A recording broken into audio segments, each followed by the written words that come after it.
I just want to bring down some of the foods. Look, for the most part, the foods where we cut back a little bit on those tariffs, we'll get the price down, but they're not competitive in this country. Like tomatoes and bananas and things, we don't make them in this country. So there's no protection of our industries or our food products. So what we're going to do is we cut back. You'll see prices come down even lower. You have to understand, we've all suffered from the Biden prices, which were much higher than they are right now. But I'll be able to get them down even lower, at least a little bit lower, possibly in some cases a lot lower. I don't think it'll be necessary. We just did a little bit of a rollback on some foods, like coffee, as an example, where the prices of coffee are a little bit high. Now they'll be on the low side in a very short period of time. We're very good at this. In early 2025, President Donald Trump said the US could stand alone. No foreign goods. No dependence. But behind closed doors, that promise just cracked. A quiet executive order is now cutting tariffs on key imports. Just months after pushing a hard tariff line, Donald Trump reversed course. Materials the US economy cannot run without. Nickel. Gold. Natural graphite. Pharmaceutical compounds. Industrial chemicals. Even LEDs and specialized magnets used in EV batteries made the list. This was the first clear admission of a hard truth. The US cannot meet demand on its own. More than 45 categories of goods were exempted. Not forever. Not for everyone. Only countries willing to make reciprocal deals qualify. That puts allies like Japan and the European Union at the front of the line. For automakers, this was not a policy tweak. It was a lifeline. Modern cars rely on global supply chains. Without these materials, assembly lines stop. Production delays turn into shutdowns fast. But this reversal exposes something bigger. How dependent is the US really? The answer is simple: very dependent. The US needs materials it does not have. America consumes huge amounts of minerals and metals. But domestic supply falls far short. Nowhere is this clearer than in the auto industry. Electric vehicles need graphite. A lot of it. In 2024, the US used about 52,000 tons of graphite. It produced zero. China controls over 90% of global graphite processing. Even non-Chinese graphite often passes through Chinese plants first. Nickel tells the same story. The US has limited recycling, and only one small mine in Michigan. Most supply comes from allies like Canada and Australia. Processing still happens overseas. Even gold and aluminum are not enough. Imports from Brazil, Jamaica, and others fill the gap. For automakers, this creates constant risk. Costs rise. Supply becomes uncertain. Planning turns into guesswork. Tariffs may change on paper. Dependence does not. And that dependence is the industry's weak spot. Because once costs start piling up, someone has to pay. No industry feels tariff pressure like automakers. From Detroit's Big Three to foreign brands building cars in the US, costs have exploded. A modern car uses thousands of parts. Many cross borders again and again before final assembly.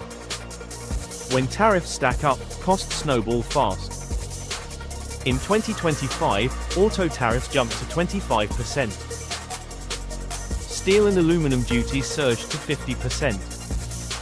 The result is brutal. Analysts estimate $108 billion in extra costs for US automakers this year.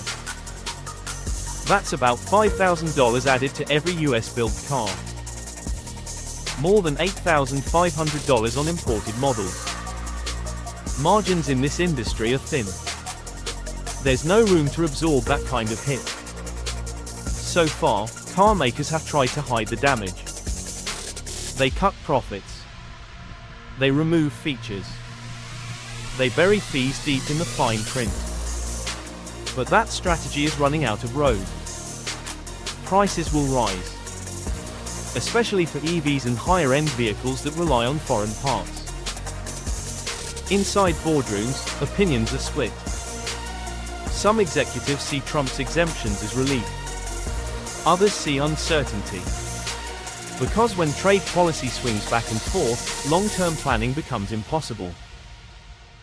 Factories can't pivot overnight. Supply chains can't reset every election cycle. And while automakers struggle to stay upright, another battle is playing out behind the scenes. A global scramble for deals.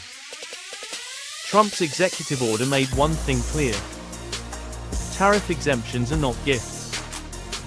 They are leverage. Only countries willing to make reciprocal deals get relief.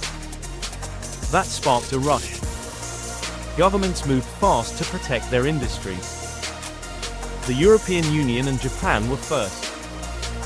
They secured deals cutting auto tariffs to around 15%. South Korea followed. It won vehicle relief while pledging new US investment. India, once hit with a 50% penalty over Russian oil ties, may soon see tariffs fall to 10 to 15%. Taiwan is also pushing for relief from its 20% tariff.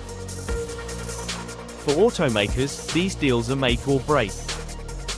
Companies plan years ahead. Tariff rules now change in months. Uncertainty becomes the norm. And while governments negotiate, the impact keeps moving downstream. Straight to the people who feel it fastest. Consumers. In the end, tariffs land in two places. Automakers' balance sheets. And consumers' wallets. Duties on metals and parts push vehicle costs higher. So far, car makers have absorbed much of the pain. But the pressure is building. Interest rates are already squeezing buyers. Add tariff costs on top, and many models move out of reach. Without exemptions, prices go up. Choices shrink. Wait times grow. Some shoppers will delay purchases. Others will drop out entirely. Automakers are trying to respond. They're expanding US plants. Exploring recycling. Looking for new suppliers. But these fixes take years. Global supply chains were built over decades. They can't be rebuilt overnight. Tariffs are also turning the showroom political. A German sedan. A Japanese hybrid. An American truck with imported parts. Each could carry a very different price tag depending on trade talks happening far from the dealership. And more uncertainty is coming. New Section 232 probes are looming. Polysilicon. Wind turbines. More components under review. The tariff U-turn bought time. And that leaves one final question. What does this really mean for the future? This tariff reversal doesn't erase the damage. It reframes it. Washington has quietly admitted something important. Modern manufacturing, especially autos, runs on imported materials. Exemptions may ease the pressure. But until deals are locked in and domestic refining scales up, the system stays fragile. Features disappear. Trims shrink. For consumers, three things will decide what happens next. Where parts come from. Which trade deals hold. And how fast US infrastructure grows. If those pieces line up, prices cool and options expand. If they don't, waitlists return. Fees creep back in. And affordability slips further away. So what do you think? Do these tariff changes really give US automakers breathing room?